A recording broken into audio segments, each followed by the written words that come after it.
I started performing, I had to say at the end of every set, feel free to come up to me, take a picture with me, but if you decide to pick me up, I will kick you in the balls as hard as humanly possible. And I meant that with all of my heart and soul. People only create rules when something has gone wrong. And here is my story. So usually I traveled with a team, unless it was incredibly close to my home, or if it was a venue that I had already performed at. And it was a bar in El Centro. Now this place was packed, the typical bar sardine look. I decided to get on the bar, which a lot of the bartenders would always just let me walk along the bar, and who doesn't like to walk on the bar, you know, because then you don't have tushy in your face. You can put your tushy in their face. That's neither here nor there. I was on the bar enjoying myself, dancing, and then a guy asked for a picture.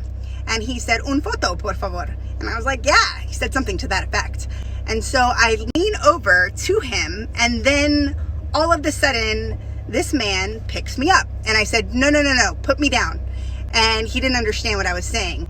And he started to walk towards the door, laughing, thinking it was the funniest thing in the entire world. Sadly, my Spanish is horrible. So I was like, nada más, alto.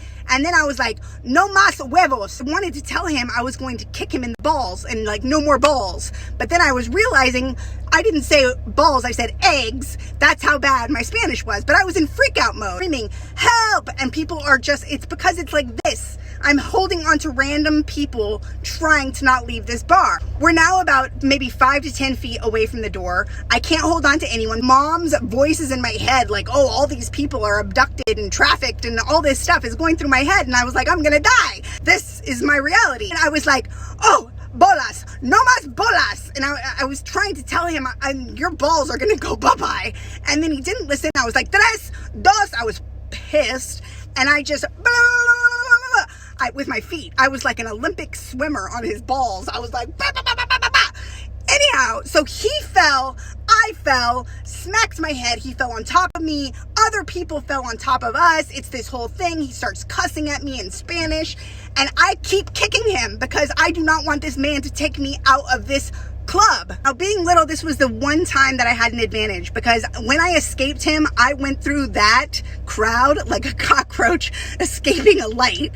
I was like, I immediately went to the manager. I immediately was like, I need to go home, get my transportation. I don't want to come back here. Ironically, that club asked if I would perform there again. I performed there with Tanya later, and we had a bouncer watch us the entire time.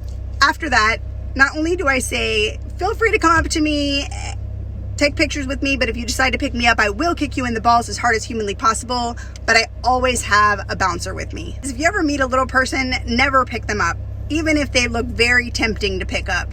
Even if they're just so incredibly cute, you just can't help yourself. Don't pick them up unless that little person asks to be picked up. That's the only time.